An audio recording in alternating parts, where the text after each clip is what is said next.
Så er vi kommet til det gode hotel, som vi har bestilt. Nej, vi har ikke.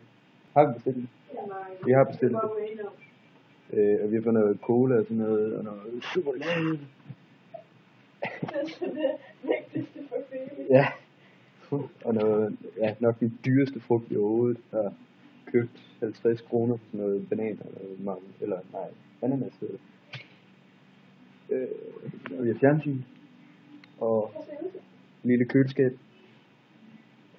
Og vi har en god udsigt. 6. etage. Jeg kører nogle scooter og lidt. Og et rigtig godt badeværelse. Det er så ikke badeværelse. Og hotellejen, han hedder hvad? Davis?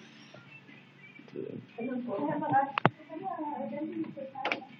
Han er den første vietnamesiske, de snakker okay engelsk her. Godt badeværelse med badekar. Og ordentlige håndklæder. Der var faktisk et skilt med. Sad på toilettet.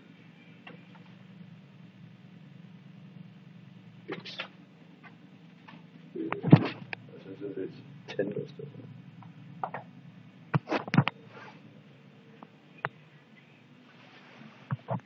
Så ved jeg ikke, om vi skal ned og se sådan noget vanddukketeater nu. Med nogle... Ja, det siger vist det hele. Jeg ved faktisk ikke, hvad det går ud på. Vi ved, hvem der er lidt med. Ja. Så det er vist bare at slappe lidt af nu. Så må man sove i dag. Så godt, Cassandra. Hej hej. Sig farvel, Benny. Sig farvel! Farvel!